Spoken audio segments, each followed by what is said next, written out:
and I call him my best friend.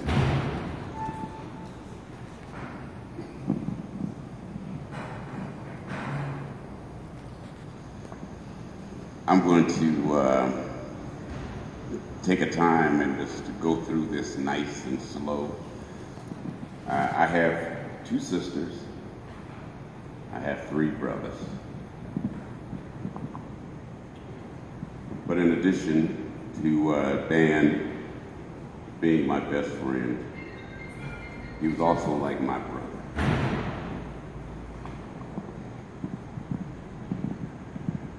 And he said that about me too. He loved me like I was his brother.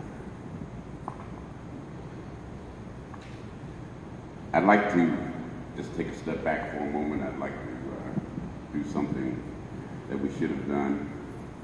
Thank you, Dion, for arranging this memorial service for us.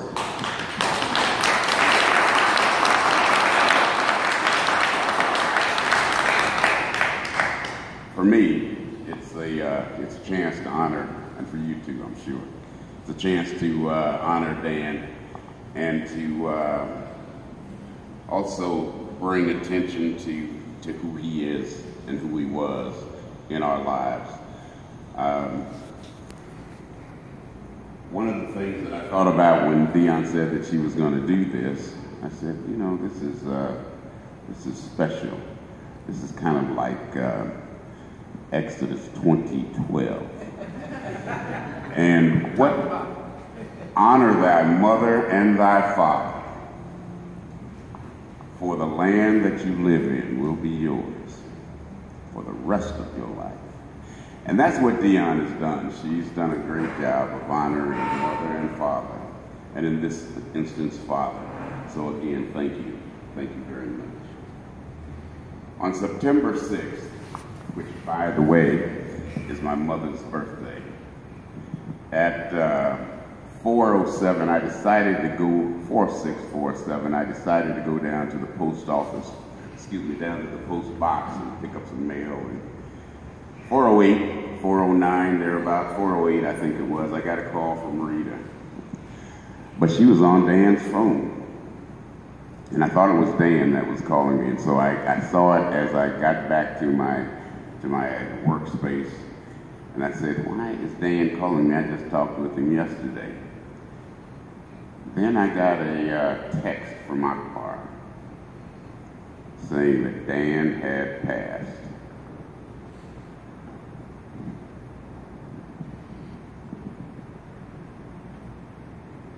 I sat down,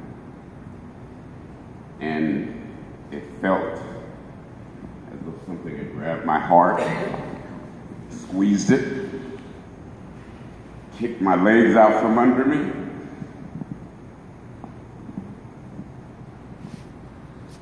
And I was no good.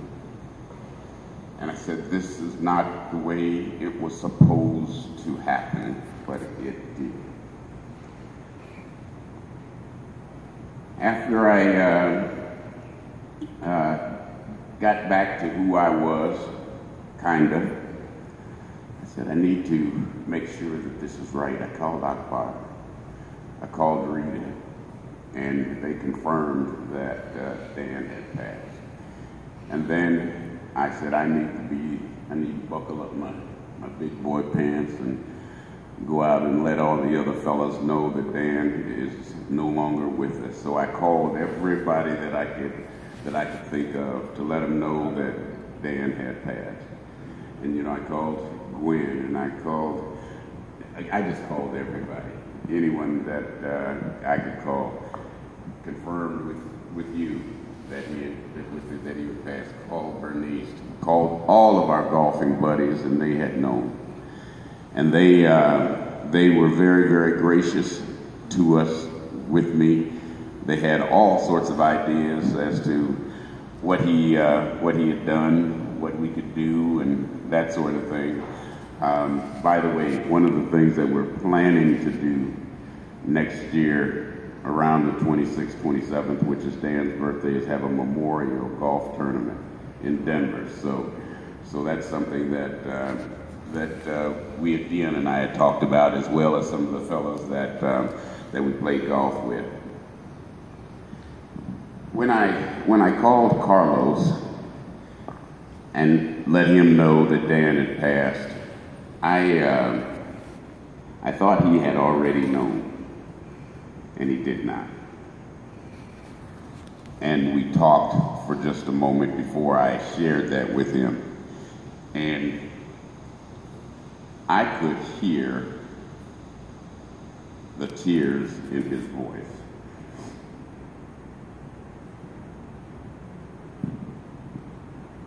And that's not a good sound. It wasn't a good sound for Carlos. It wasn't a good sound for me. But I'm going to move away from that, because Dan was too many things. And I used to tell him that all the time. And he used to try to make it up by saying, "You're my hero." I said, "But you're too many things." and in fact, he was. He was greater than his parts, were greater than the whole. There were so many pieces to Dan that were just phenomenal, absolutely phenomenal. You know, he would call me, you know, anywhere from 3 to 10 times a week. And he would always call me at, you know, 3, 4, 5 o'clock in the morning, because he knew I would be up. And he would either go down by the water to sit and smoke cigarettes and have his coffee. That was his habit. And when he'd call, he would always ask me, "How you doing, boy?" And sometimes he'd call me Smokey. "Hey, Smokey, how you doing?" "I'm all right. How about you?" And he would always say, "I'm on lockdown." And I see there's folks that know what that means. I'm on lockdown, right? And what that kind of meant for Dan was that, you know, he couldn't take care of his habits. He couldn't take care of, you know, the cigarettes, the casino, or the golf. And so he would always say he's on lockdown. Ever so often, and I know Carlos would do it, I would do it. We had his bank account number, and we'd go put $20 in or $30 in, because we loved him, because he was our friend, and we would do that all the time. But I've known Dan less than 50 years, but more than 40. And we met many times, many places before we became friends. And I would see him at the clubs, and, you know, he was always, I would always back to him. And we would periodically buy each other some of that brown liquor that he liked, you know, either Cavassier or Remy, and we'd throw one down and head on about our way. And we would talk now and then, and he would always say stuff like, I like your style, man." He said, "You're classic. And you're not just stylish, you're classic." And I said, "Okay, thanks, man, you about the same." He said, "The one thing that messes me up is that you sound like a white boy when you're talking." And so, you know, we'd hang out and maybe have a little drink every now and then and do whatever we do. And then one day, I was practicing golf, and I look over, and Dan is over there too, practicing golf. He could not play. He could not play. When we started, he could not play. And he was hitting the ball sideways. And if you're swinging like this, the ball is going that way, something's wrong with your swing. And he had a bucket of balls, and I was saying, "Man, don't swing the way you swing." And I was giving, because I'd been fortunate enough that my employer paid for my lessons, paid for my golf clubs and all of that sort of thing. And I said, "These are some of the things that you need to do." And he tried them. And then he promptly said, as I was finished, he said, "Why don't you hit the rest of these balls?" And I said, "No, they're your balls. I'm head on out. And he said, I'm heading out with you. And I said, where are you going? And he said, I'm throwing these damn clubs in that water right there. I'll never play this game again. And so I talked him into hitting the rest of those balls, and then he and I would practice at least once a week together. From that point forward, he and I became close friends. And there was a bunch of us that he would do the same thing with. There's 5 of us: Little Bill, Big Bill, Dan, one other fellow we're not going to mention, and myself. We would go out there and we'd play. And these are all guys that, just like Carlos would tell the story about how Dan picked him up and took him to his house and then threw him his keys. He did the same thing to each and every one of those guys that we played golf with. They all have stories to tell about how he would help them make their rent if they were short. One of my buddies, Little Bill, he said to me, he said, Lynn, he said, I met Dan when I was a teller at the dog track. That's before casinos, by the way.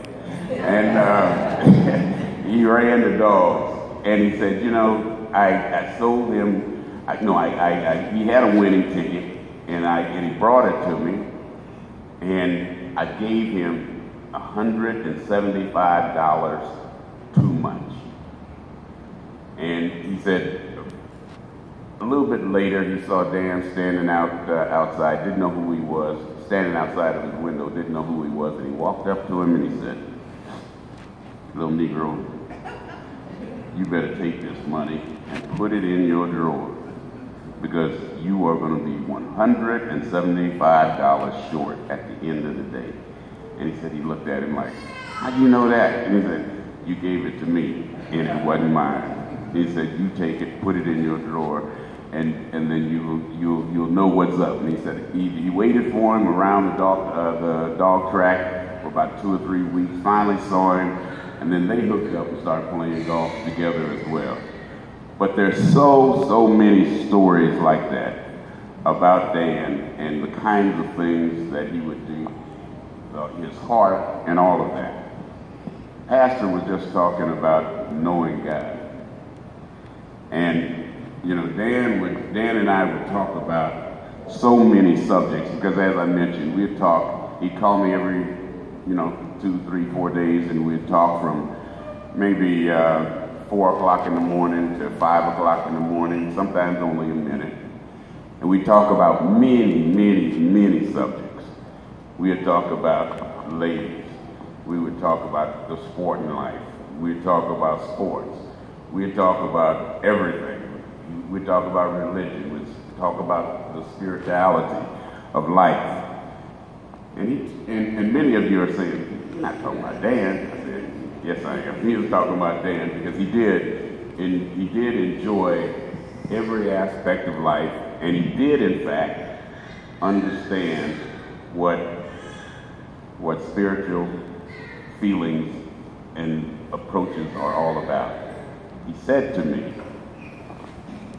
he said, when I was really enjoying that sporting life, and I was way up on the hog, up by his ears, and he said, one day I had too much of myself, and I called on God. He said, I called on God.